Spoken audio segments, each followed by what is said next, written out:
Thank you, Sue. Oh, you're welcome, Diane.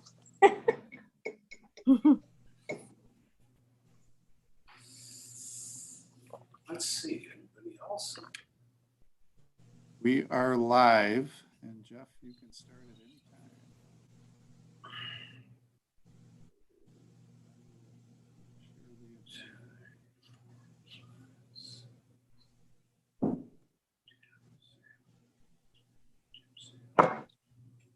Okay.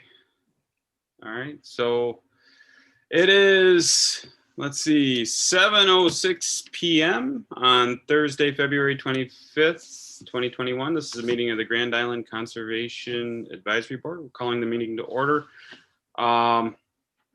Let's see, we have 1, 2, 3, 4, 5, 6 of 9 members here. Jim Zappala's excused. Who else are we missing? We're missing Sam, and Alice will be a little late, and Paul. Oh, Okay, so that means our 2 alternates right now, if there is any motions called for a vote, you guys are actively participating in the vote. All right, first order of business, we have our consent agenda. Did everybody get the minutes that Tom sent around? I see Jerry offered one correction. Does anybody see anything else that needs to be amended before we accept them? Little typos, just little things like parentheses and I capitalization. caught a few of those, Liz, but send them to me if you Yeah, I want will. an email, Okay, and I'll correct them. no problem. Nothing of content that I'm seeing, just All right, can I have a motion to accept the minutes with the proposed changes? I so move. Okay, can I get Diane makes the motion. Can I get a second? I'll second. Okay, Suzanne seconds. All in favor? Aye. Aye. Any opposed? All right, so the motion's passed, the minutes are accepted, and that brings us to the first and probably the most lengthy part of our agenda, and that is solar law discussion. And so there has been a moratorium on our solar law, and we are looking to advise the town board on any improvements or adjustments, changes that we would suggest that they look into. Of course, it's completely up to them, but I know we have been doing our research and looking at other local solar laws and trying to find that balance. And so would somebody else like to start this discussion, and then we can get the ball rolling and then see what transpires?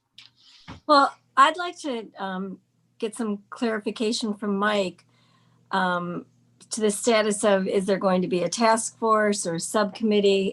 If it's only a 90-day moratorium, we're about 30 days. Are we 30 days into it now, or? Oh, we actually indicated 6 months.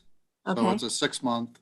Okay. On Monday of this coming week, we will be talking on a couple things. One is who's going to be a member of the, whether, I guess you would call it a committee, basically, to look at what we want to do, which would include, I believe it's going to both include our current solar law, a rewrite of that, or, looking at the current law and identifying if there's any deficiencies, anything we want to change or upgrade.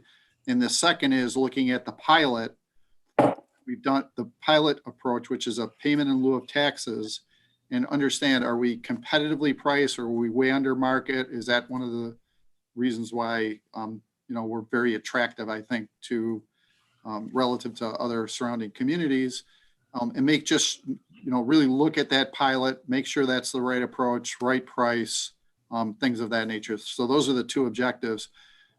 In terms of the committee, I think we had said Jerry and Liz, is that correct? We had said for being our suggestion for 2 members from this committee to participate. Is that correct?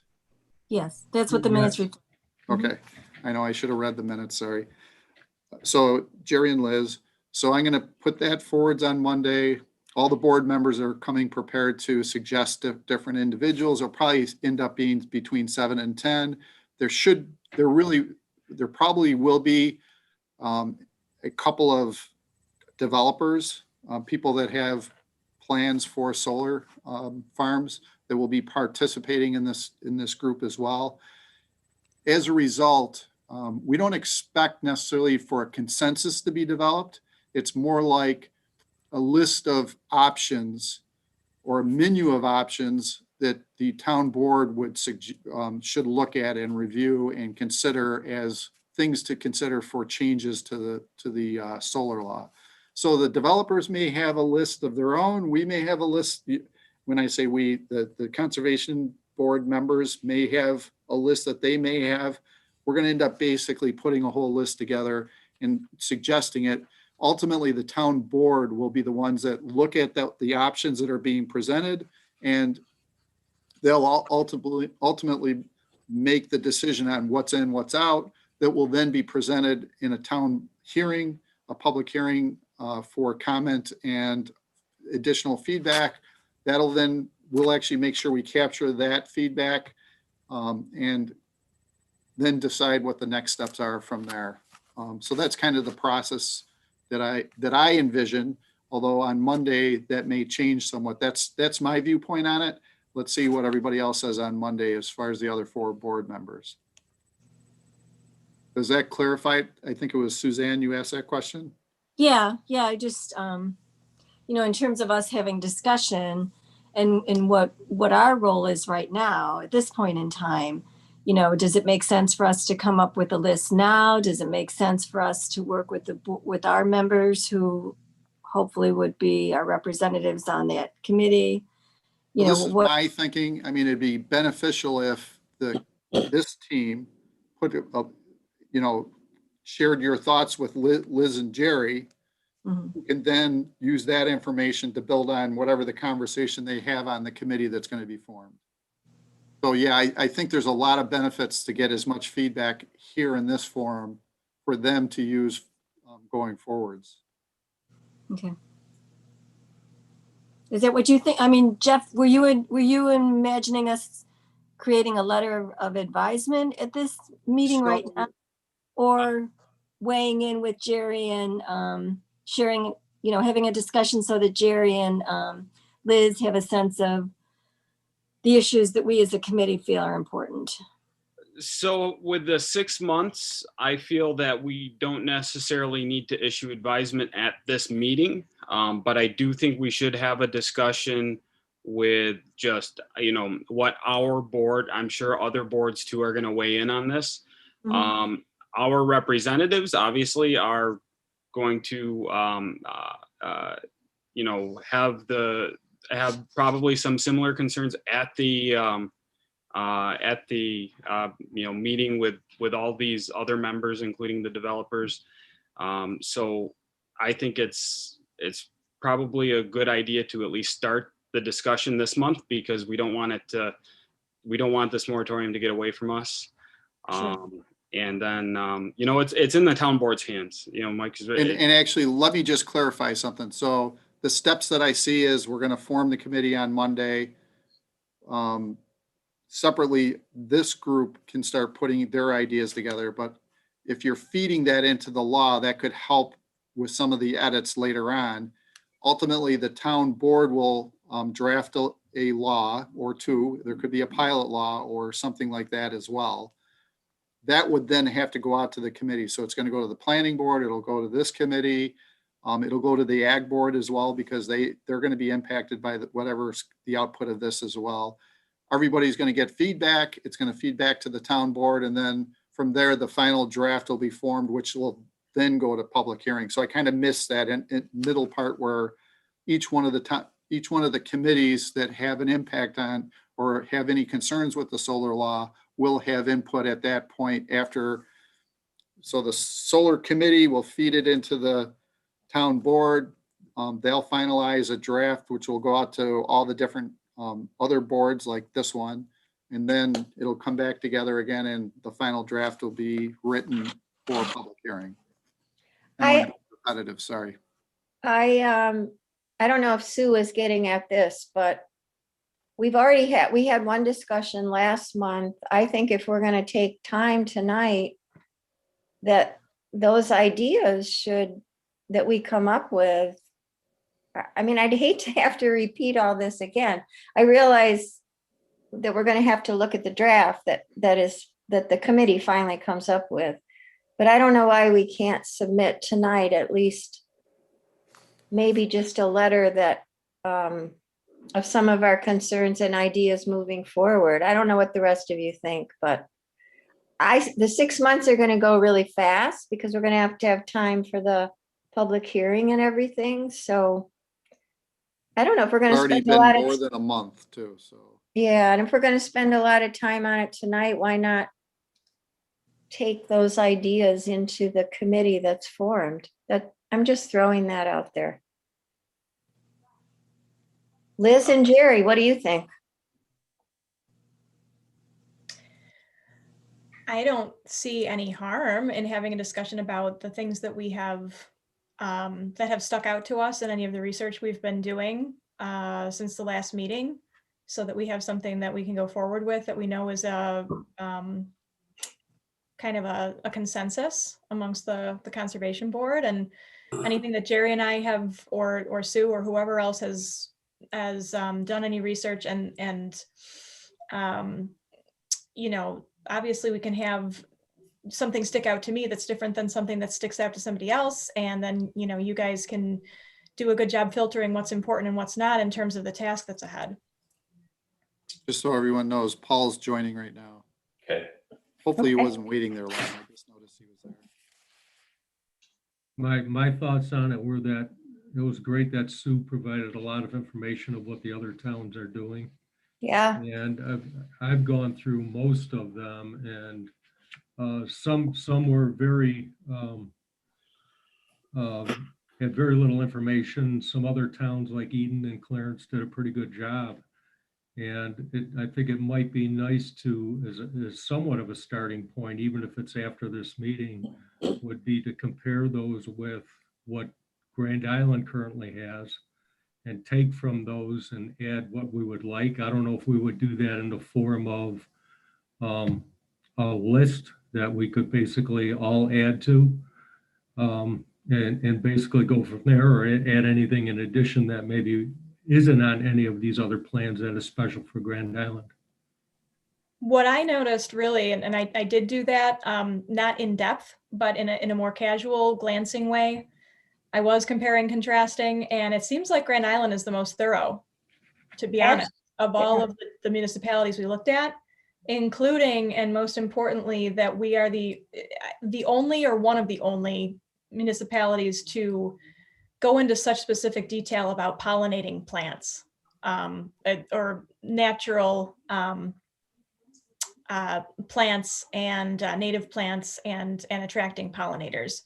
Whereas a lot of the other municipalities are mentioning the importance of, during decommissioning, returning the soil to its original state, which suggests, you know, the return of the soil and the vegetation to the original state, which suggests that they really don't have much of a plan going in for the conversion of, or the use of that land for the growing of the native species. So that to me is something that stuck out. And another thing that Eden had that I think would be something kind of neat to include in the law is this idea of solar sky space, which impacts the, I love the giant head nods of Sue. That's awesome. You know, this idea that the abutting or adjacent properties and whatever structures or trees or vegetation on that property could impact or obscure the light into the solar array property. I think something needs to be said about that, because, you know, we might have a bunch of people planting trees in the lots next to vacant lots just to kind of, well, that's not going to happen, but just to have this kind of obscuring and make, you know, a vacant lot next to not ideal for a solar array, right? That's what these developers are looking for. They're looking in part for land that is next to land where the solar sky space is free and clear and open and going to provide a lot of light for their project. So, you know, having language in the law that talks about that, I think is important. Liz, I noticed that in the Lewiston one too. They use the word sky space and they're very specific about it. So I really liked the way they wrote it up as well. Mm-hmm. Does that go into setbacks then, as well, as far as how far away from the property line that these have to be? That's probably part of that sky space, I would imagine.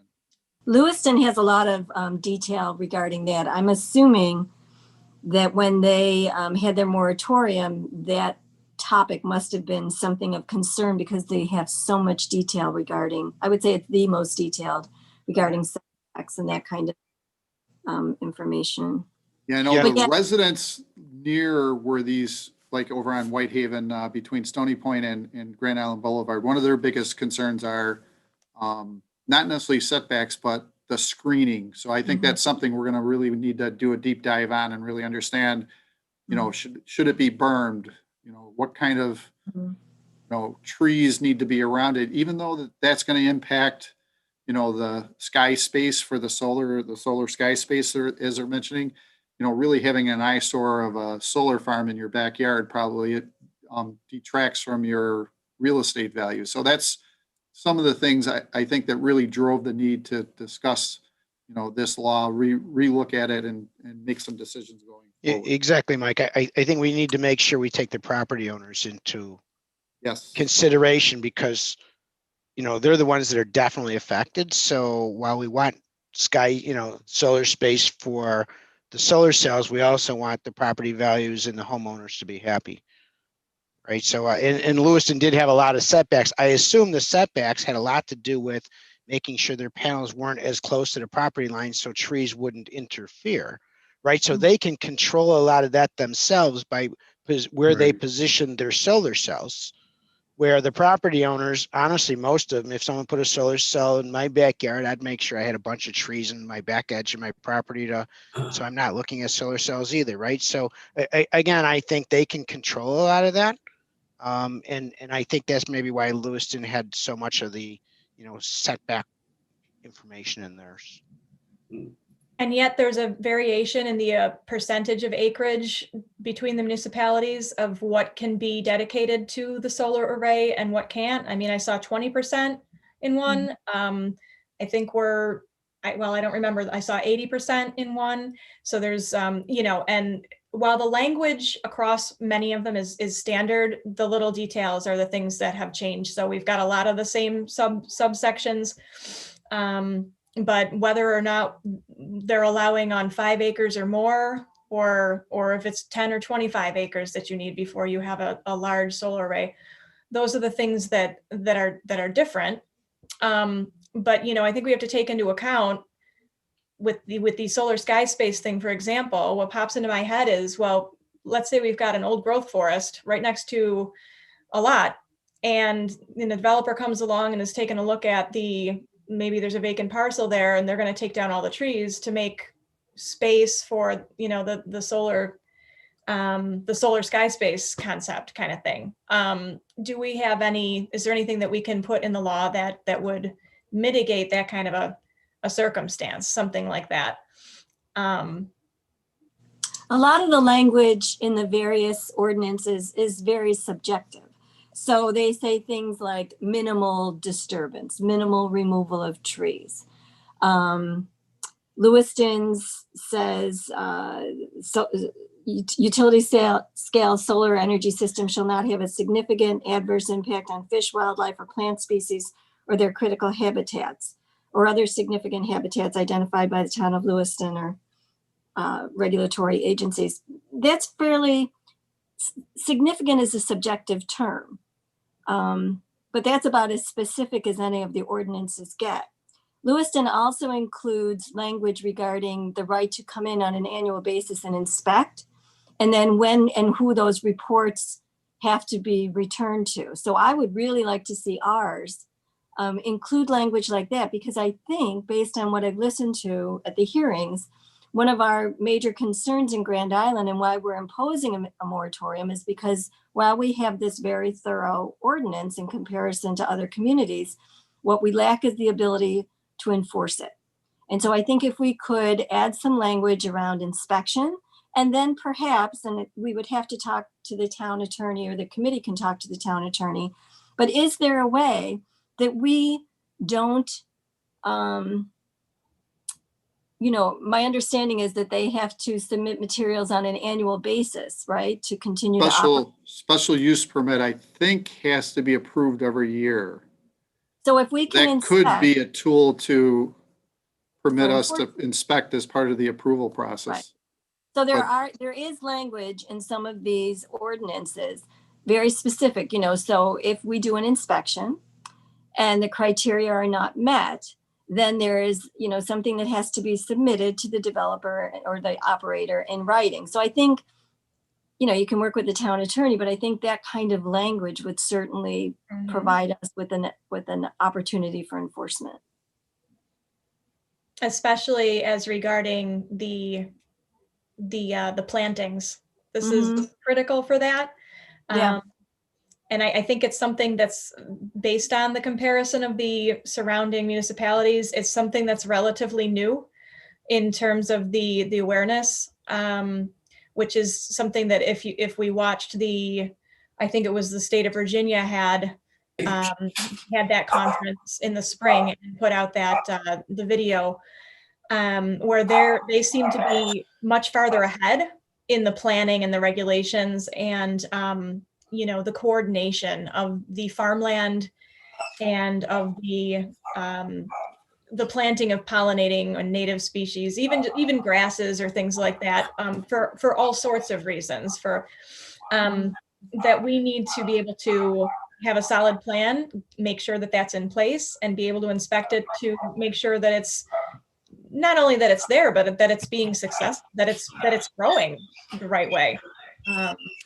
Yeah, Liz, along that line of what you and So everyone knows, Alice just joined as well. Sorry, go ahead, Okay. Diane. Along the same lines of what you're talking about, it seemed, I looked at several of these and I found Lewiston's to be the most detailed.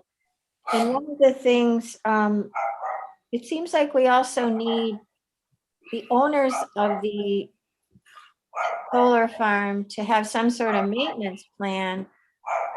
But, so not just a yearly inspection, but they have their own maintenance plan, but that we certainly, if we get the kinds of plants we want in between the panels, we certainly don't want them to mow it down. You know what I mean? Well, actually, mowing is recommended, Diane. Pardon? Mowing is recommended the first couple of years to establish Yeah, it. But right. to your point, they need a plan, how they're Yes. going to sow the seed, how they're going to maintain, how are they going to, Right, okay. almost 10 years to really establish, meadow with. Okay. Right. One of the things we got to watch too is if they strip the land of topsoil, Yeah. nothing's going to grow, right? So we need to make sure that they put some topsoil. So we might want to put in there that, they're required to have topsoil because otherwise the seeds just aren't going to grow. So I think that is in there about the. Go ahead. if I can comment on that, I think the law itself, our law says it can't be stripped of prime agricultural soil. And I think that needs to be amended to just topsoil, because that's also a little subjective in itself. Actually, there is a designation for prime agricultural soil. And I think the law actually suggests, I don't think it prevents, but suggests that we should not locate a solar farm on prime agricultural soils. So do we have a map indicating where the prime agricultural soils are? Because I don't think that, I have a map of soil types, and depending on who you talk to, prime agricultural soil, even though it's defined in the law, can be interpreted scientifically very differently. And Depends on I what you're can't growing. recall, but is that not in our open space inventory? Did we not identify prime agricultural lands or soils? We So- might not have. Not soils. Well, And I'm looking prime agricultural soil. Underneath it, it just says topsoil, soil that has the best combination of physical and chemical characteristics for producing crops. I've got it like, I feel like if they say it's not prime, they can just remove it. So I think we got to be very cautious about, you know, that statement in the law. And I know it's Just- just one sentence. Tom, just so you know, Sam just joined too. Okay. All right, go ahead, Jeff. So yeah, it says removable, under design standards, removal of any prime agricultural soil from the subject parcel is prohibited.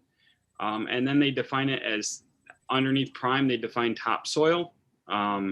So can we just change that to topsoil? Instead of, do we need prime agricultural soil? That's just, I feel like it's less open for interpretation. If we're worried about them actually, you know, depleting the soil, because much of the land on Grand Island, like I said, is that clay land. It's, you know, whatever topsoil is there is not necessarily prime, even for farmland in its first few years. So it's one of those things that I think is a little subjective, and you might want to look at, you know, with that being concerned. And the other thing, and this is, you know, me looking at the law, and every law that I get, when I get to the end, you get the penalty section, right? And our law, you know, it says severability. And we're talking about enforcement, and you know, the most we got is what, a decline of the special use permit, possibly. Is there something that we could do to just kind of, you know, hold their feet to the fire when it comes to planting the, you know, the plants that'll attract pollinators and things like that? So, you know, some of the mistakes that have happened in the first few developments don't happen again. So not approving their special permit or special use permit, I think, does jeopardize their ability to generate power. But I think that's something we should try and understand. What are our options enforcement wise? What does not approving on an annual basis, you know, holding up the approval on their special use permit, what's the impact of that? Does that shut them down and kind of force their hand to comply with any requirements we have? So that's something to probably put on the list to better understand. Mike, would you contemplate putting somebody from zoning enforcement on the committee? I'm going to guess they may very well be. So we're going to be Well, it should discussing be. that on Monday, but I think it makes a lot of sense. Yes. You know, and I was wondering, those guys might not necessarily be schooled in recognizing the quality of the plantings for pollinators. I was wondering if somebody like Dave Cole, who was just recently certified as an arborist, might expand his, or someone within the town who's qualified to assess the, you know, the state of the pollinators. You know, someone who could recognize, look at it and have an idea of what he's looking at, you know? Yeah, I think Liz and Sue would be good at that. Oh, I mean, certainly. we're working on that. We've got that Google Doc going for the pollinator plants, and we've been doing some research about that. So what There are a species lot- is best for that? There are a lot of resources available. What it means is that if the town is, you know, going to back this up, we are the only locale based on the, you know, the quick look that we've seen of ordinances that requires these plantings. These plantings aren't just, it's not just, you know, a developer going out and spreading some seed. This is going to probably take a landscape architect. It's going to take a commitment of resources on the part of the developers to meet this criteria. It's going to be a not an insignificant cost in terms of their overall, you know, development costs. True. So, you know, we're either going to, you know, the town's either going to back this up or they're not, if we're talking about enforcement. But there are a lot of resources available. And I think it's kind of exciting you know, we want, you know, we're the Conservation Advisory Board. Of course, we support solar installations. We all know that, you know, this is the wave of the future. So let's make them the most optimal, you know, installations, and we can, I think it would put us on the map, frankly. You know, if we have a number of installations on Grand Island that, and we enforce this, that we have these beautiful, you know, native plantings as a part of the installation. I think, you know, it becomes sort of a symbol of who we are in terms of the environment in Grand Island. And there could be a variation in the expense of that expense. And what I mean is there have been successful grass plantings or grain type plantings that don't require a lot of care or the best soil in the world, but it's still there.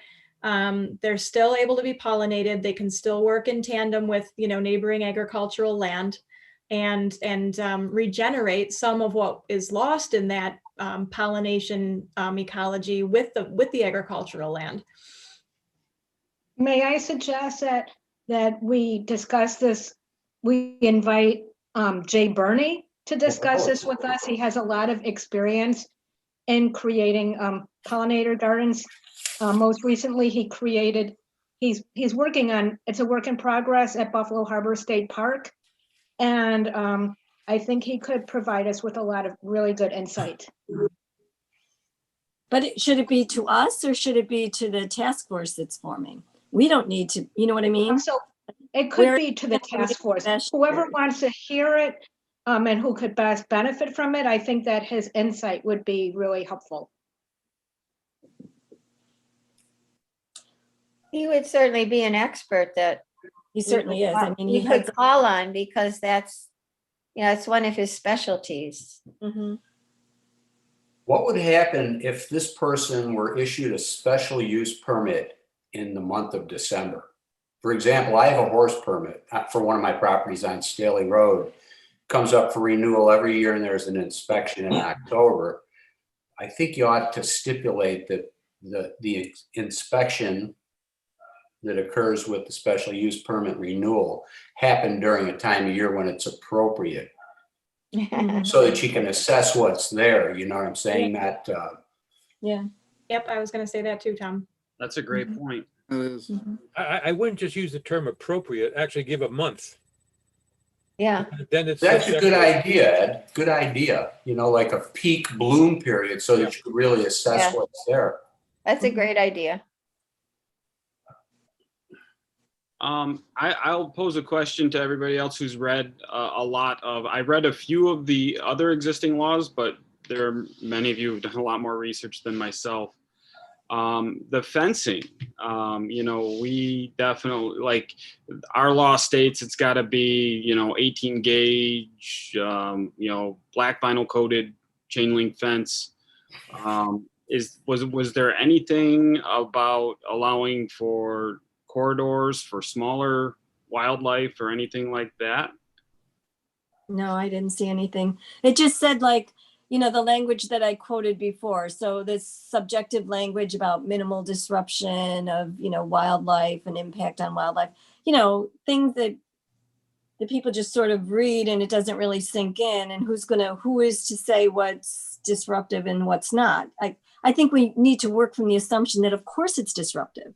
You're talking about, you know, fencing off 30, 40, 50 acres and no wildlife can pass through it. Of course it's disruptive. That's a baseline, right? And so how do we mitigate for that?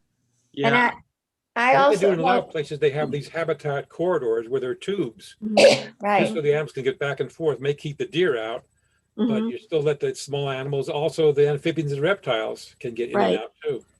Right. and I know, Ed, I think you've done some research on that, and it would be good to share that with this committee, because that's another thing that we could ask for of developers of these solar farms that would make us, you know, again, make us stand out, because you know, I thought about that too, because when I read through the different ones, there were just general statements about not harming the habitat for wildlife. And of course, it does harm it. And I love the idea of finding a solar company that's willing to work with us on finding and trying out some of those tube type things that could be installed.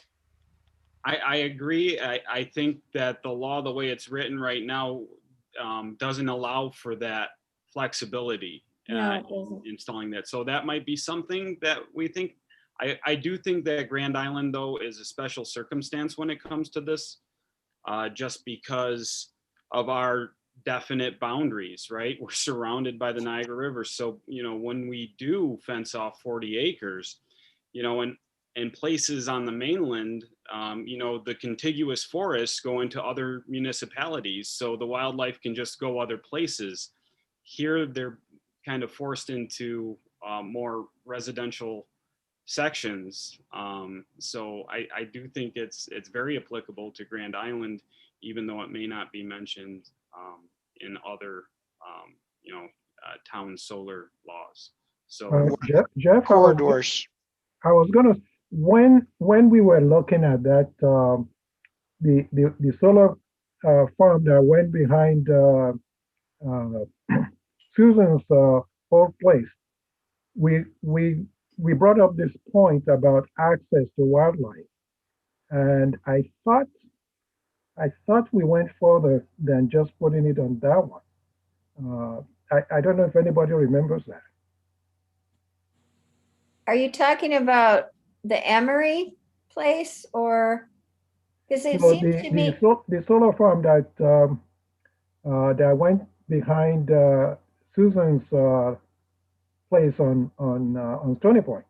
oh, it certainly was a suggestion, but nothing came of it. Right, it's 100% fenced, so there is no corridors. Right. I'm certain of that.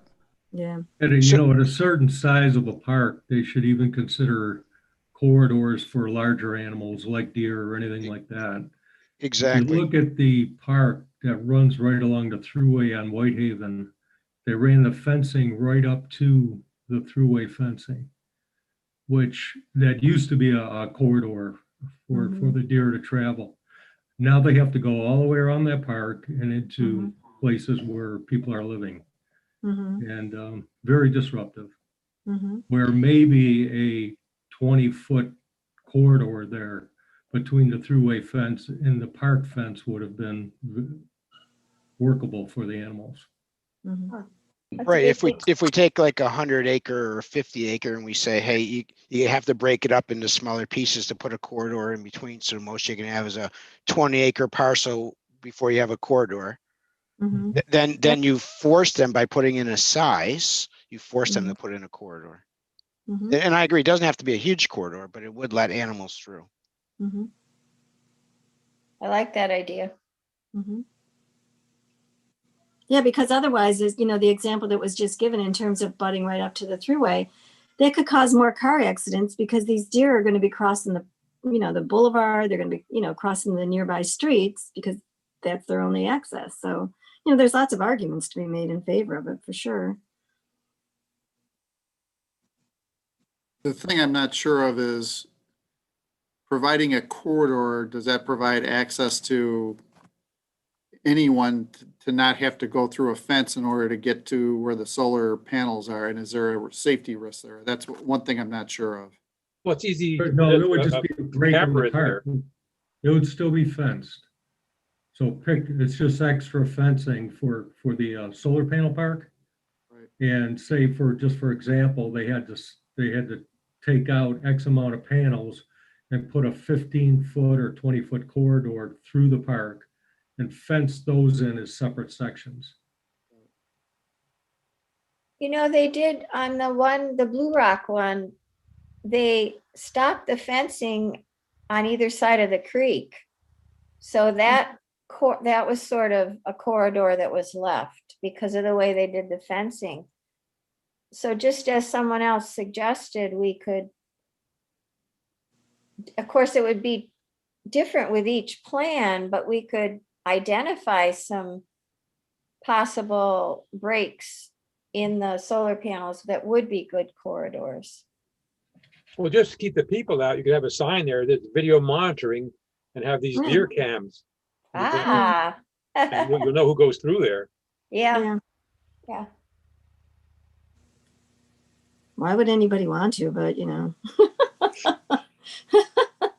I agree with Diane, and I think Diane brings up a good point, and we kind of gloss over that. But if there is a water feature Yep. on that parcel, keeping that water feature accessible to wildlife is important. So, that's, it probably does not affect most parcels here on the island, but it did affect one so far, one solar development so far, and it could affect a few in the future. But yeah, when there's water, keeping the water's edge healthy, and keeping wildlife, having them be able to access it should be a priority when they're designing the plans before that comes before the planning board. So Yeah, I would think we would want to consider, and I'm not sure, I don't think it exists, but if there is a stream or a creek or a water area, having some kind of a setback, and it would Yeah. have to create a natural break. And then if they wanted to continue on the other side, it would be a new set of fencing. You That's something know- I think we'd want to capture as maybe a requirement, not to have some kind of an offset from any stream bed or stream bank. that would have been valuable to do at the first, the big solar farm on Whitehaven, because of all the wetlands that were in the middle there. Yep. It would have been nice to have left a corridor in between where all those, where all that marshy land was.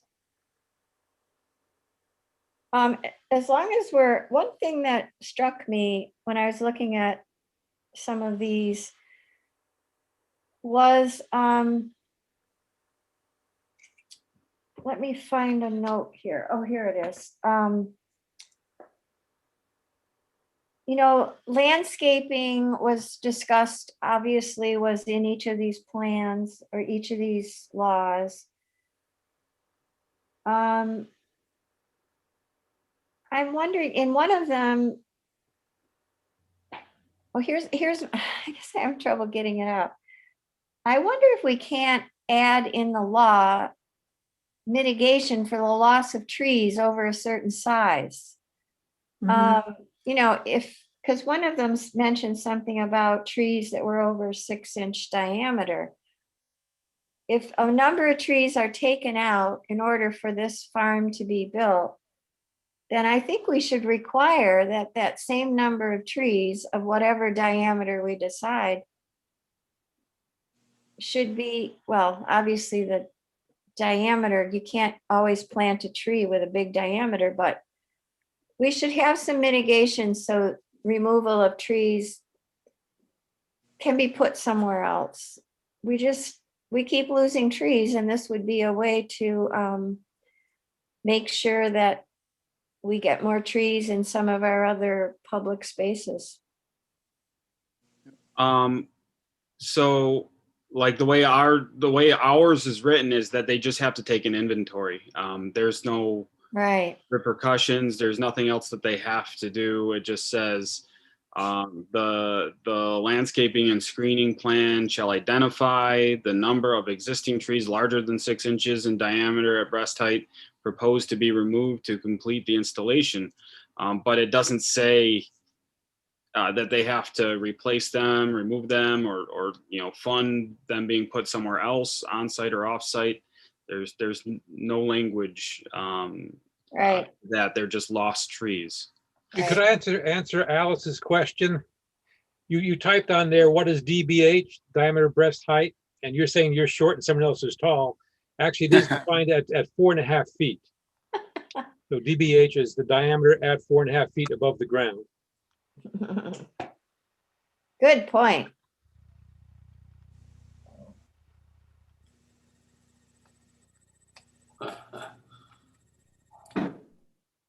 I think a lot of good ideas. Hopefully Tom's capturing some of this in his notes.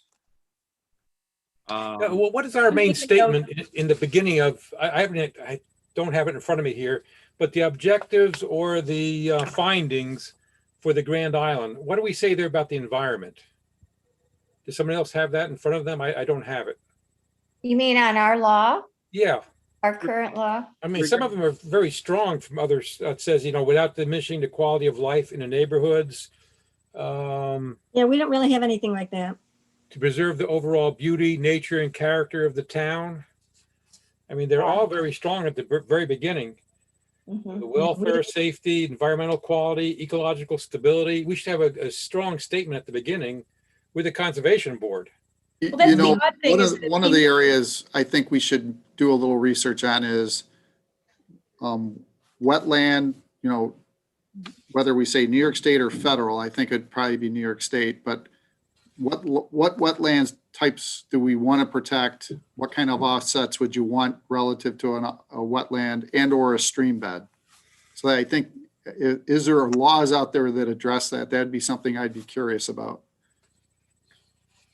Well, in the one from Lewiston, the development and operation of a solar system shall not have a significant adverse impact on fish, wildlife, or plant species or their critical habitats or other significant habitats identified by the town or other federal or state regulatory agencies. So we should have something just like that in ours, for Mhm. sure. I agree. Yeah. Yeah, I agree.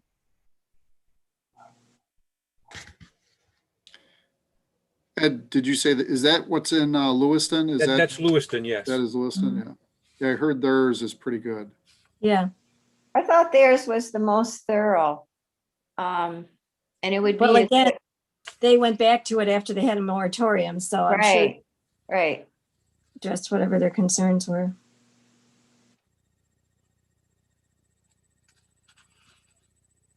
I think if we looked at Lewiston's, we shored ours up with the missing language, especially regarding habitat and wildlife. And again, the fact that we are the only town that includes this requirement of planting native plants within the installation. And then we make sure that we have adequate language regarding inspection and enforcement. I think that that would meet most of our concerns. Well, and the ingress and egress for amphibians and small mammals and the corridors for deer and other wildlife. That would be very comprehensive. Yeah, it would be. It would be ideal, maybe. Yeah, One well, thing I also liked on the Lewiston was they're pretty in-depth with ongoing maintenance and inspections. mhm. There's actually one section where they talk about where the town building inspector or designee may enter the lot within 24 hours of advance notice to do any type of inspection and write a report on it. So it'd be interesting if that also included looking at the things that we may be proposing in the law to make sure they're maintained 2 years or 3 years down the road. Mhm. Yeah, I like that requirement.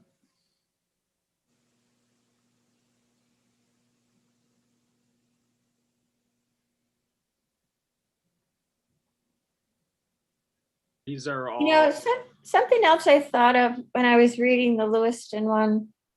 In their definitions, they had, I don't have it in front of me, but they had the ground mounted, blah, blah, blah. They had the rooftop. They covered everything, but they even covered solar installations on the sides of buildings. And also, if a private individual or a business wanted their own small solar installation that was ground mounted in their backyard, they could have that, they could get a permit for that. So I'm just thinking down the road as we try to rely more and more on renewable energy, we might have homeowners coming and saying, oh, I want to put, instead of a rooftop solar, I want to put like. Oh, the people around the corner from me have one that's probably 80 feet long. It's huge. Really? In their, all on their property? Backyard, right at the corner of Alt Boulevard and West River. It's hard to see from the road, but it's there. It's quite impressive. I just, There's think another you one might- on West or- River, down by Big Six Marina, there's a fellow put his installation beside his house rather than up on the roof. okay, well, and they've gotten permission to do that, obviously. I don't even know if it would have been required at the time.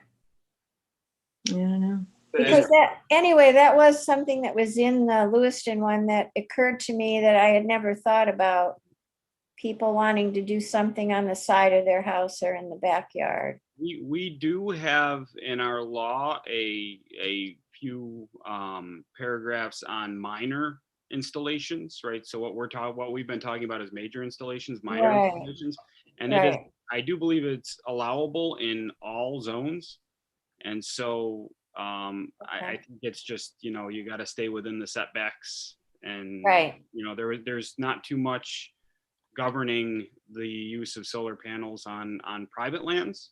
okay, Yeah. I didn't see anything about, you know, they defined it as free mount panels and then free mount. And so I don't know if one would be on the side of a building versus. yeah, Well, that was the one from Wheatfield, Niagara Wheatfield. We had some of our relatives living out there, and most of the ones out there were just people putting them in for their own use.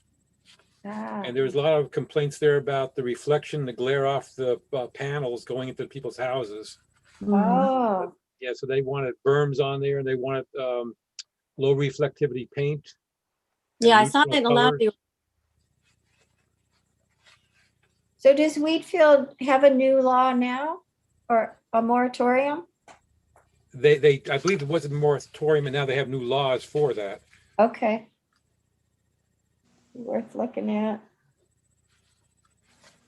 Yeah, we're really only specifying the zones that it's allowed in or permitted in for major solar systems. So we call it solar systems, which, you know, I'm imagining that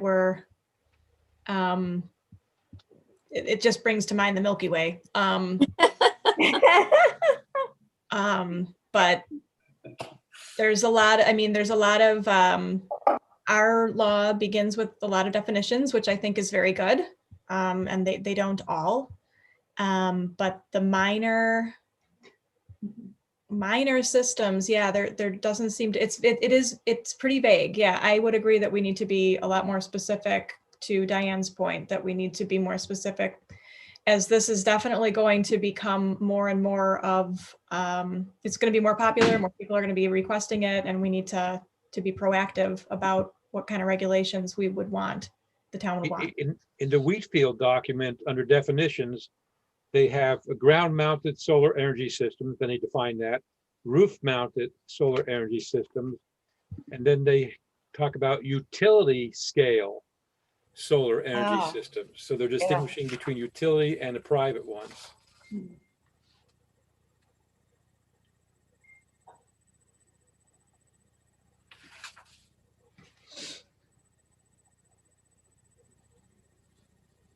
So I guess we'd have to have a discussion on what we would entail for that. I mean, for the most part, it is very general. You wonder under what circumstances would it, you know, become an infringement upon neighbors, right? Right. So, you know, there is some language about where you can put them, and, you know, you can't obstruct the solar from somebody else's property and things like that. It's 8 o'clock.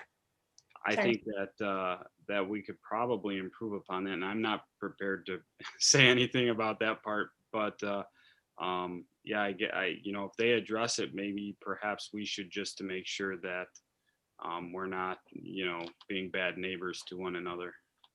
Right, and even the one of the other things here is the height. The height of the mounts, ground mounted, it shouldn't exceed the height restrictions of the zone when oriented at maximum tilt. Well, in order for something to function correctly, they're going to need a particular, you know, according to the situation, they're going to need a particular height. So, I mean, that might be restrictive, but it probably might also need to be more specific. And then the, you know, roof mounted, it needs to be in accordance, the height of it needs to be in accordance with the Uniform Fire Prevention and Building Code. I don't know, I'm assuming that this was created with the with the town attorneys and legal minds, so they probably know best, but I don't know. Then again, it seems like some other legal minds had different ideas in different towns, so it does need to be looked at more thoroughly. Mhm. Okay, so we've definitely had an initial discussion, and we've brought up some good points. And Tom's going to put those into the minutes. Do we feel we need to, solidify a letter with those things in for our next meeting, and then maybe address the private property maybe a little bit more at the next meeting? And in the meantime, this committee will be formed and they will be coming up with their own ideas, or, do we need to draft a letter now? I'm kind of ambivalent. Like, I think we had some good discussions and things that we would like to see in the solar law. Do we need to take a month and organize that and then approve a letter of advisement, or do we want to submit something tonight? I have an idea. I agree. I think we generated a lot of good ideas. I think if we can get our minutes out fairly soon to the members of the town board so that they're aware of, so that we can share some of our ideas and concerns. And then after our members attend the meetings, maybe they'll come back to us and say, I think we need a letter of advisement to sort of strengthen our arguments or position, and hold, maybe hold back a bit before we submit a letter of advisement to see how things move within that committee. Well, we do know that Liz and Jerry can take all these ideas to the meetings that they go to. Mhm. And maybe once they've met once or twice, they'll get a feel for if the committee wants letters of advisement from each of the advisory boards. Well, whether they want them or not, or whether it would be helpful for them. Well, yeah, it would be helpful. That's true. I would think so, yeah. But in order for us to get our minutes from tonight out and approved, we'd have to have them out soon, and we'd have to approve them before the town board even sees them. Can we approve them without having a meeting? I would think we could approve them. Couldn't we approve them online? Mike, can you weigh in on this one? Can we approve minutes in between meetings? I don't know if he's there. Yeah, I would probably, I think if you have a list, if someone read that list off, I mean, you could approve those ideas to feed to the committee. That would be a thought. Can we send them as a draft and not get in trouble, or do we need to make sure that they're? Yeah, I think a draft, I mean, this is just, if you're just trying to brainstorm ideas, you could just call it a brainstorming session, and here's a list of ideas for consideration by the committee. Okay, just that part of our minutes. All right, should we motion to do that, or should we just submit that? I would leave it up to this. I mean, as long as everyone's okay, either approach is acceptable. I mean, you can either vote on it or not vote on it, as long as no one has a strong opinion either way. I mean, if there's a strong opinion, you shouldn't do it that way, then you should vote on it, then that would be a different. Well, we often send motions along ahead of the minutes if they're time sensitive. I don't see where this would be any different, really. Right. I mean, it's just, Well, if Tom has created a list as part of the minutes, maybe he could generate just the list of ideas and circulate it, and we can take a look at it before and sort of fine tune it before we send it along to the committee, and explain this is not a letter of advisement, this is just some brainstorming. Yeah, I probably wouldn't necessarily get that hung up, as long as there's no strong opinions one way or the other with whatever the list is that we're generating.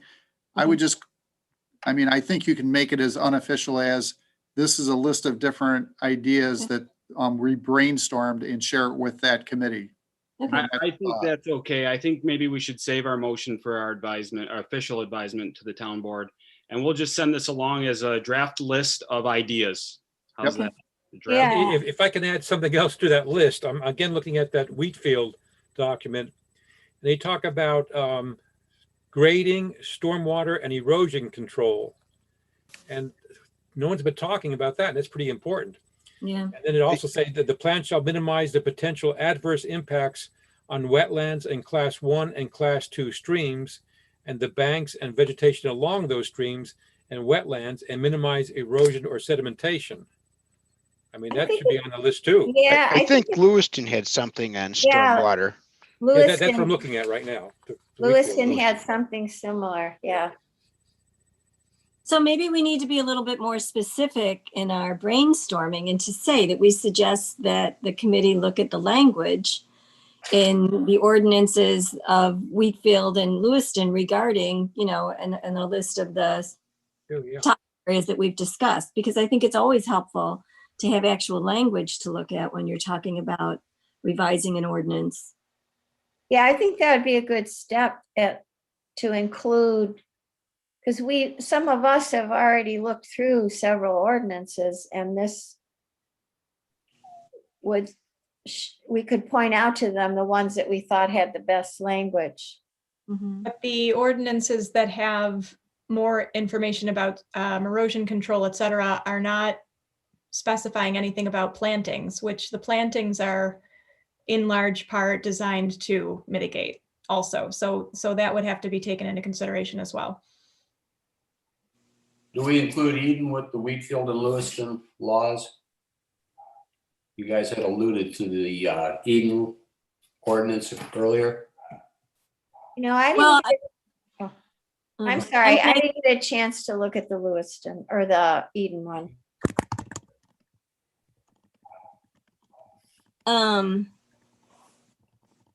I think Lewiston is helpful in I don't have it in front of me. I did look at all of them, but Ed had made the comment before about, the language that talks about the environment. And I think using that language, I'm sure it's in Lewiston's, but there, some of the other ordinances have other sections too. So we could give them the list of ordinances and say, these ordinances all contain language that may be of benefit regarding these areas. The We only don't thing have is to we work want to with- make sure we get ones that we don't want them to take the worst ordinance language. No. Well, then we circulate our brainstorming list and we get real specific with language, I don't know. I like circulating the brainstorming list and says these are the things that are important to us as Grand Island town. And if we see something really good and say, hey, Lewiston's got some great wording on this, we point that out. But if we give them a whole bunch, some of them are very weak and some of them aren't. Yeah. And there's certain things we really were looking for in here with the corridors, the fencing to let some of the animals in, the keeping water areas open for the animals. The number of trees we cut down, replacing them that don't seem to be in some of the other ones, right? So those are things that were important that we brought up that I think if we just point to another group of docs aren't going to be there. Well, and our members are going to be represented, so they have the ordinances. They can certainly, right? Yep. Jerry and Liz can weigh in with the language when it's appropriate. We can certainly do that. I'll We've got plenty of just examples. offer you up. All right, perfect. So, the specifics and the law, I do, after looking at the law and after you guys were saying about, after Ed said about the, erosion, I see a couple sentences that says, will not negatively impact. Okay. What's a negative impact? So we need to, maybe just be a little bit more specific in some instances. I do like that they identified like what streams and wetlands. We do have the wetlands, and so It's important that we protect them. But I'm anxious to see what comes out of this committee with the ideas that we've had here. And I think we definitely have enough stuff to talk about, or to draft a letter of advisement at our March meeting. Any other specific things for those major installations? I think I'm going to say for the minor installations, we need to do a little homework. I definitely was not reading into those as much, just because I feel like if somebody wants to put solar panels on their house, they should put solar panels on their house. You know, if there are, you know, things that we need to be aware of in regards to those private installations, I think we need to do a little more research as a board. At least I do. I don't know if everybody else does. And then, you know, we can address that next month too. So what are we gonna do right now? Right now, we're sending the list of ideas Okay, to the town board. And, you know, after this committee is formed, if either one of us or the town board wants to forward, you know, these suggestions along so that they can discuss it in their meetings as well, you know, just to kind of see where the conservation board is coming from in regards to solar installations. I think everything will be helpful, and I hope everything kind of works out. I think that our town board did the right thing by doing the moratorium to talk about the specifics after recognizing some of the, I don't want to say failures, but inconsistencies with the previous installations, to kind of cure that and then move forward. So, you know, we spent an hour and 15 minutes on this. So if you guys feel we need to talk about it more, I'm more than happy, but we got a little bit more on our agenda tonight. So those list of ideas that Tom sends around, if there is something that we need to add to that before we send off the draft list of ideas, I think we can do that then also. So I think we should make a deadline for responding to the draft of all of our ideas, so it doesn't, like, do we want to all comment on it before our next meeting? Should we say that, or? I would like Definitely to, before, right? Yeah, I was thinking before too. You know, Like- actually, I mean, we will be having on Monday a discussion of some of this. Two things. I would say it wouldn't hurt to have that draft list to the town board on Monday by noon if possible. So if people could comment by that time. And then secondly is that same list, obviously Jerry and Liz can use in their discussions. If, you know, everything goes as I'm perceiving they probably will, as far as membership on the pending committee that's going to be identified on Monday. So you're saying, Mike, that poor Tom has got to get this to us within 4 days and we'll get it back to you? Is that what you're saying? Seriously? That might not happen. That's okay. That was my thought, but I'll get on this quickly though. you guys quickly, Tom. you guys decide. Tom, your home. Ed's got your back, Tom. I know. I'm cracking the whip over here, but All right, if you know, we get the list, I'll make sure it gets into the town board's hands as soon as we agree that it's a pretty complete draft. Okay. But So- that means we have to read it and reply quickly too, right? Mhm. Yeah. Okay. Would everybody, you know, I mean, if Tom types this up, you know, let's say, and gets this out, you know, in a couple days, no pressure, Tom. What's now? Even if it's not super complete, if the town board needs to see something by Monday, I can send out just what we have. It's a yeah, draft. I wouldn't get caught up on Monday. I mean, it's going to be a very informal discussion Monday, so Yeah. that's still very early. There's more than enough time, so I wouldn't rush getting it out. Okay. How about like in a week? Yeah, I can do that. Does that make sense? I've got to get it done because I'm heading to Florida in a couple of weeks, so Oh, okay. I'll have it done. All right. Sounds good.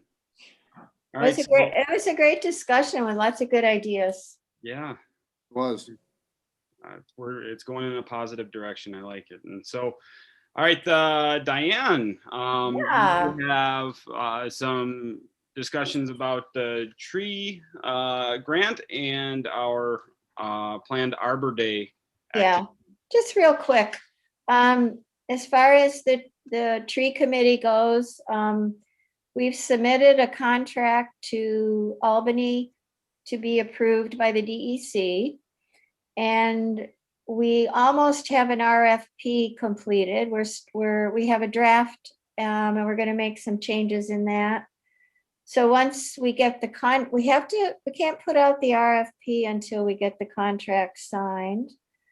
And I guess if people ask about it, I have gotten feedback. People ask me, well, what kinds of trees are we going to be planting? And this is not a tree planting grant, unfortunately. So if people ask you, the purpose of this grant is to inventory the trees we currently have on our town roads and we're supposed to recommend up to 500 planting sites as a result of this inventory. And then the other part of the inventory is to, after it's completed, is to come up with a management plan for trees on the island, not just the ones on the town-owned streets. And because we have not been allowed to apply for other grants for planting because we didn't have an inventory.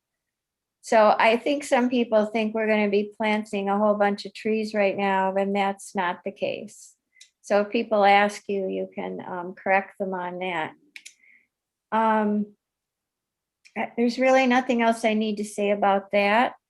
But our celebration for Arbor Day was written into the grant as an outreach. And because of COVID, of course, we have to keep it really simple and safe. So I've been meeting with the Grand Island Farm Board or Farm Inc. group, and we are going to have a tree giveaway similar to what we did last year. We're going to have it on Saturday, April 24th. We're going to do it in Vets Park there's a new shelter down near, not too far from Baseline Road. And people can drive in and pick up their trees and drive out. So they don't even have to get out of their cars, which is the way we did it last year at the visitor center. And what's the location, did you say, Diane? It's in Vets Park. It's not too far from the entrance on Baseline Road. So I don't know if that has a name or the shelter has. The one off of Island Park or the one that you go in? I think it's on the north side, isn't it? Yes. Yeah, it's north. I don't know. I just know there's a new shelter there and we've gotten permission to do it there. The Grand Island Farms is going to pay for the trees, the 100 giveaways, and we're getting them from the Soil and Water Conservation District. We will need, and the town, the Parks Department is going to pay for a good sized tree to be planted somewhere in the park. And Dave Cole is going to possibly plant this tree ahead of time and videotape it so that we can have a videotape of how to properly plant a tree. So that's in the works. The only thing that we're going to need some people to help with is actually giving out the trees the day of the event, although we shouldn't need too many people. And then the night before, bagging up all these trees into plastic bags that are separate, one for each family. And this year we're going to do first come, first serve. So you don't have to register ahead of time. And Oh, and we're gonna have a packet of handouts too, so. That, Very good. so anyway, it's been great to work with the Grand Island Farms. They're very efficient and very, very well organized. One other thing I'd like to mention is the LWRP. We're still asking the survey that we have on the Grand Island website, right on the front page there. We still need more people to take that survey. So if you haven't done it, it would be really great to get your feedback. It doesn't take too long to do it. Also, the Birds on the Niagara event that was held a couple weeks ago, there were some incredible speakers. It was all virtual, and you can go on their website, and all those presentations are going to be kept on the website for up to a year, according to Jay Burney. And I'd highly recommend listening to some of them. In fact, I might email you a link to it and mention a couple that I thought would be worth all of you listening to. Because people like Tim DePriest and Dave Spearing were giving updates on projects. They had some great slides. So I'll send something out about that. One more quick thing. I'm sorry, I always have a lot.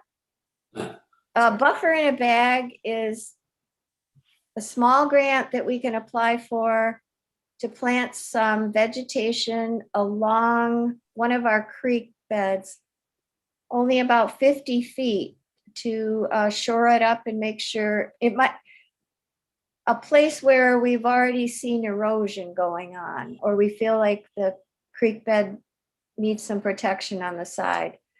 I'd like to apply for it. If any of you could give me some ideas of what creeks we might use for this, please let me know. Okay, I'm done. I have a question. Yes. Okay, I have two questions. One is a suggestion. We had been talking for some time about Woods Creek for plantings, so that might be an option along the linear bike path. Actually, Alice, I'm glad you mentioned that, because I went out and walked to see where we had, you and Sue and Suzanne and I had picked that spot. And what I saw was that the snowmobilers are going on either side of that little bridge and pretty much destroying the bank. Oh, So I was going to talk to Pete Marston about that. Yeah. And see if we did plantings there. Obviously, we wouldn't want the snowmobilers using it.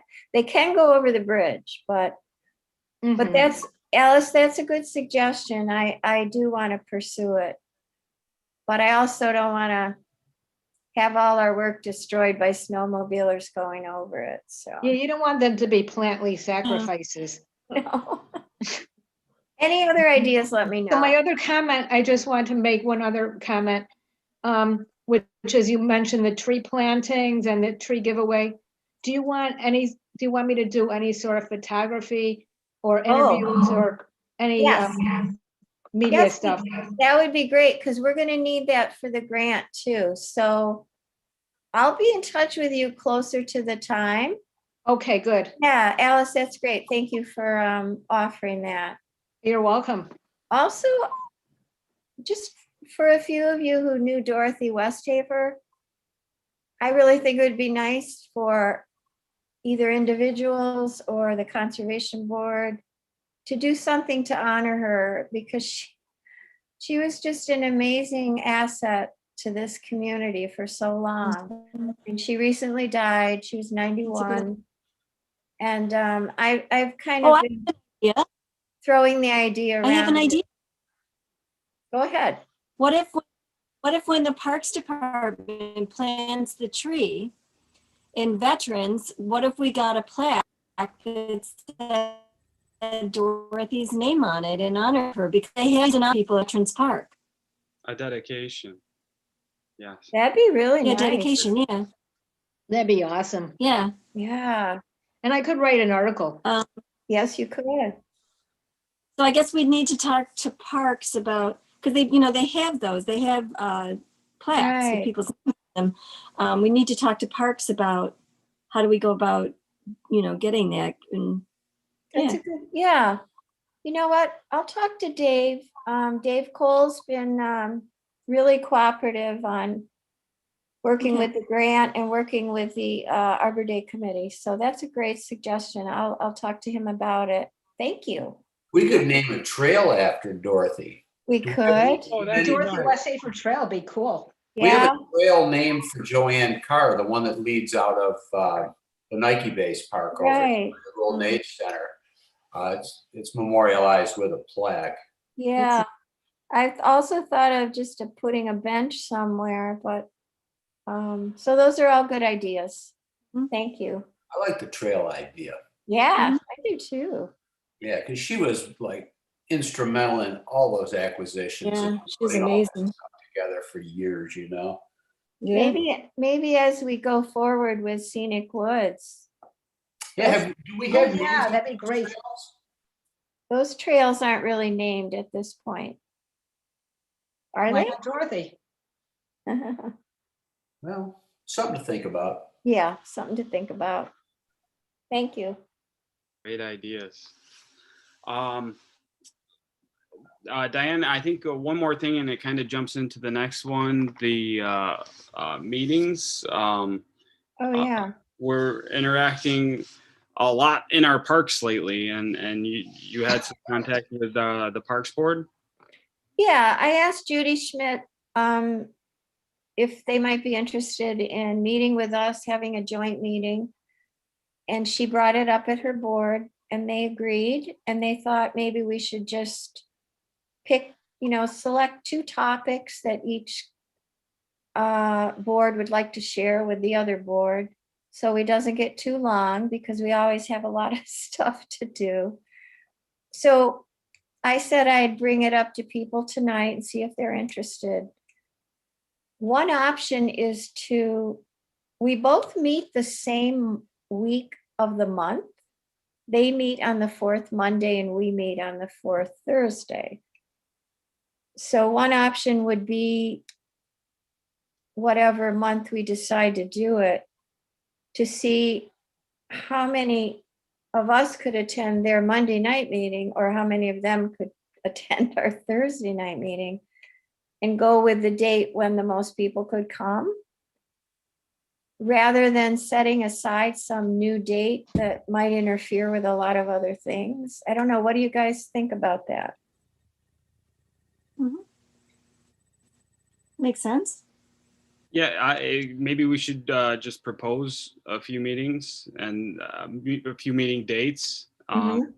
So maybe Get my before we meet in March, we give them a couple dates, and maybe they'll give us a couple dates, and then maybe April or April or May or sooner, or if there's just a few of us and a few of them, I don't think it would be subject to the open meetings law. So either one, it's, Oh, you see what I mean? Like, we could have it at our meeting, we could have it at their meeting.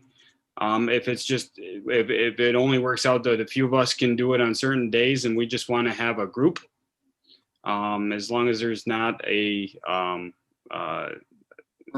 majority of our board, I don't think it would be an open meeting. I think it would just be a informative session, which we could use Zoom for too. It just doesn't have to be recorded. Am I right on that, Mike?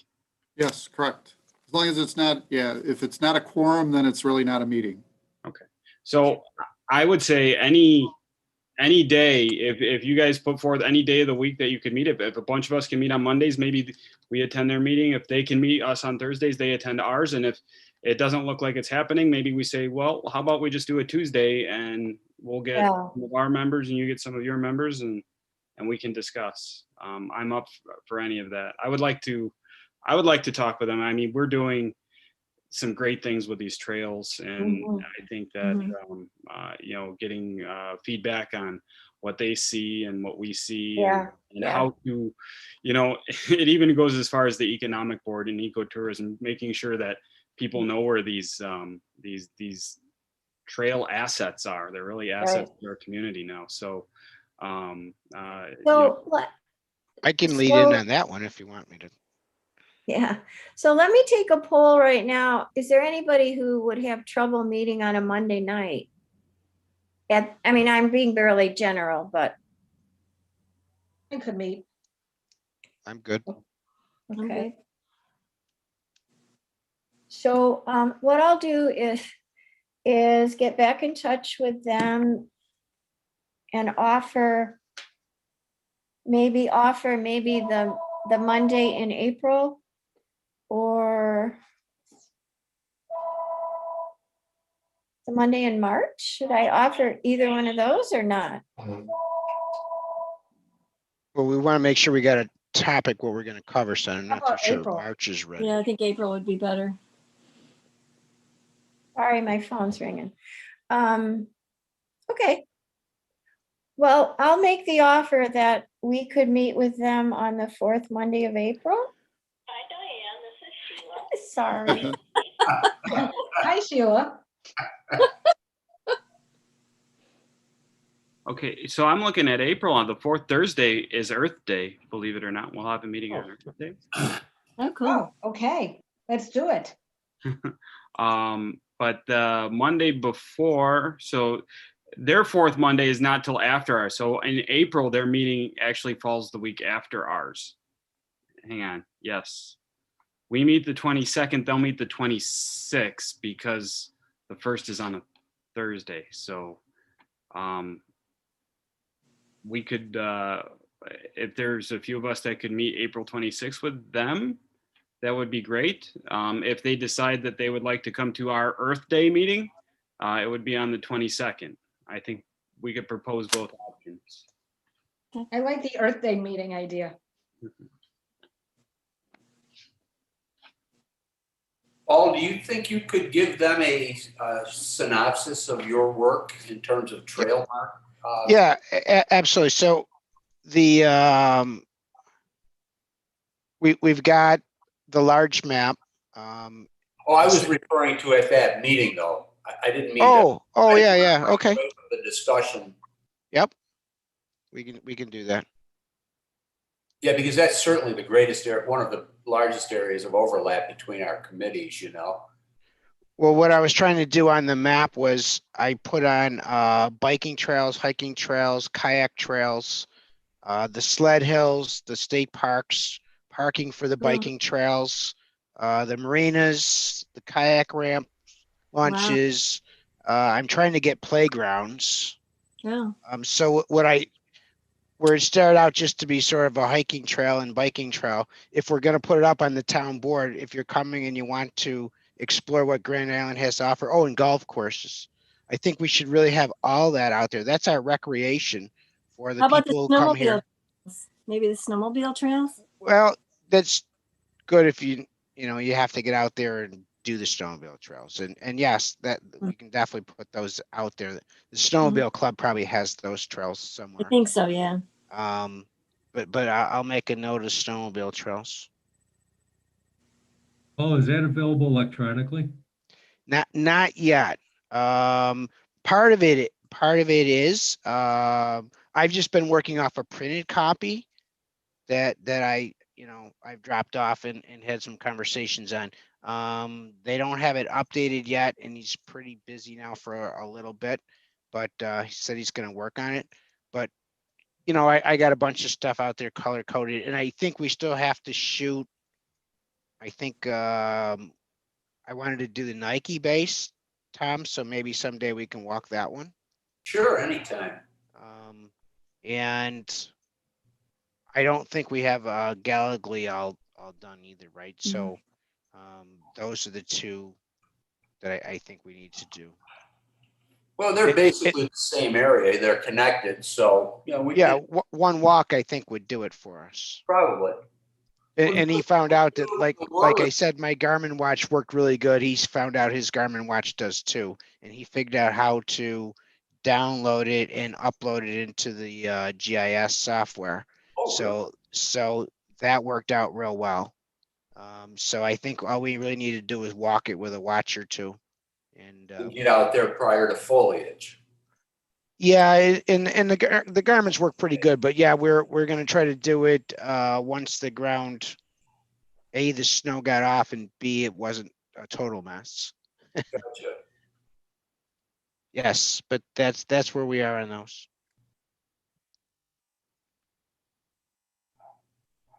Hey, great news. Mike, Diane got disconnected if she Yep, rejoined. I just brought her back in. Okay, perfect. Hopefully, yeah, she's in.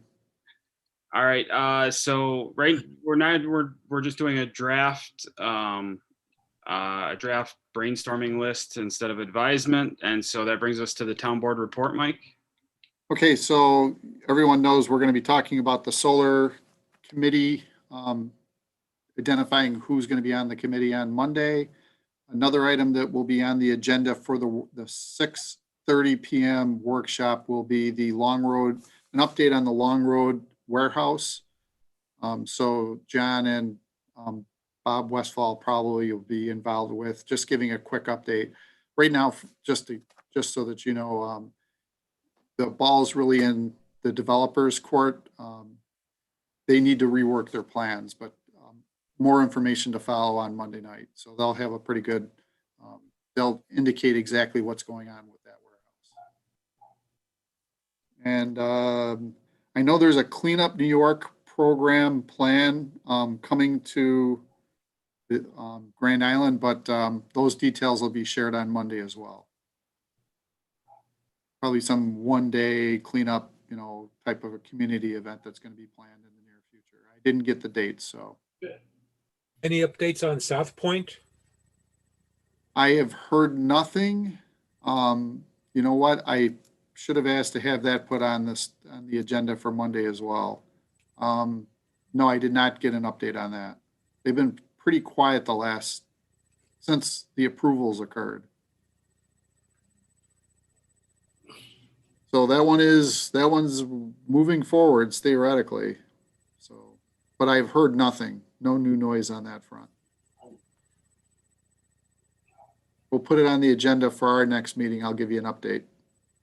Mike, is the next step on South Point for them to finish their design and then go back to public review, or?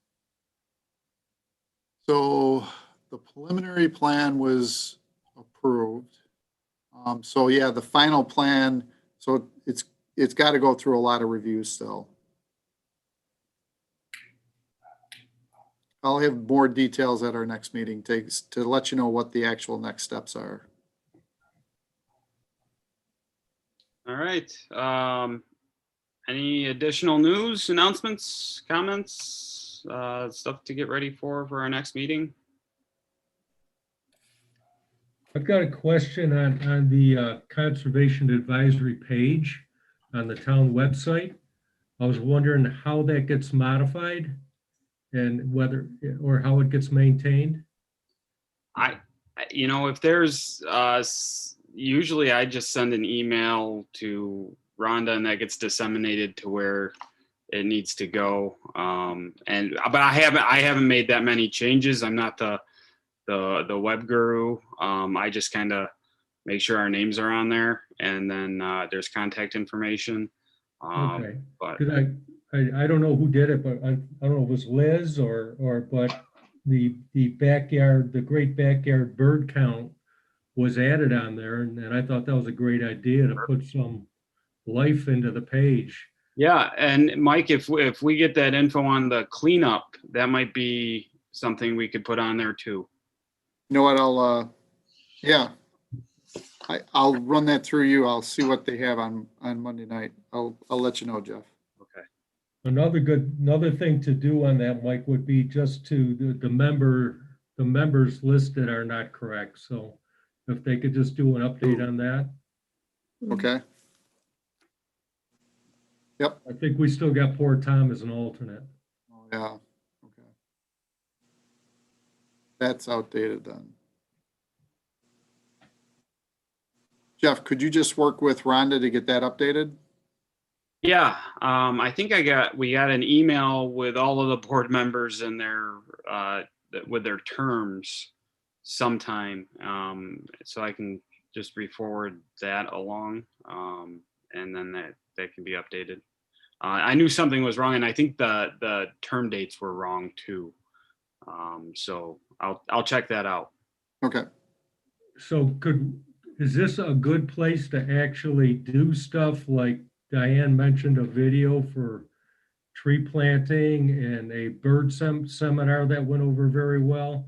Is that the type of place that we could put links to actually show some of that activity, or how's it work? Is it a difficult thing to update? I don't know I don't think it's difficult. I just don't know who exactly, does it. So I just, like I said, I send emails and then it gets changed. So, Yeah, I'm not sure if it's Rhonda or Judy Schmidt was doing some of our web work. So I'm not sure if it's Rhonda or Judy. When I submitted the Great Backyard Bird Count, it was to Judy and she took care of it. Okay. So another one that comes to mind is this Arbor Day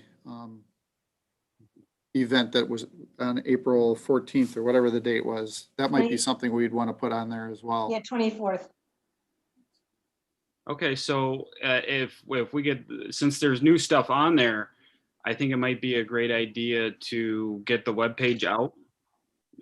So those of you with social media accounts, if you wanted to, put in a plug and say, visit our conservation site for, kind of goings on Grand Island conservation activities, that would be a good idea to get some traffic to that site.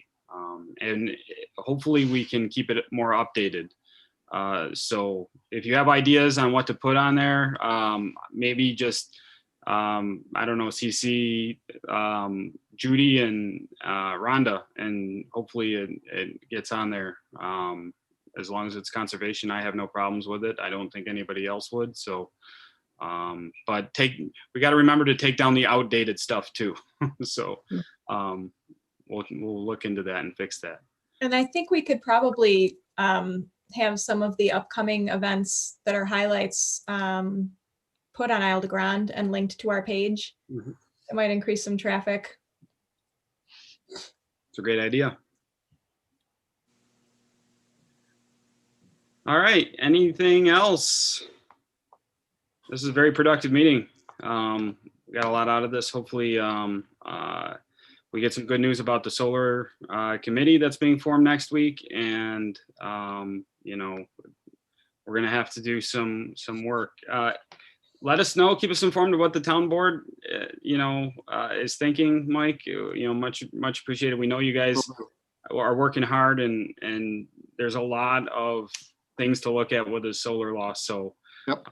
Keep us informed, and we'll keep you appraised of what's going on here too. So thank you, everybody. Can I get a motion to adjourn?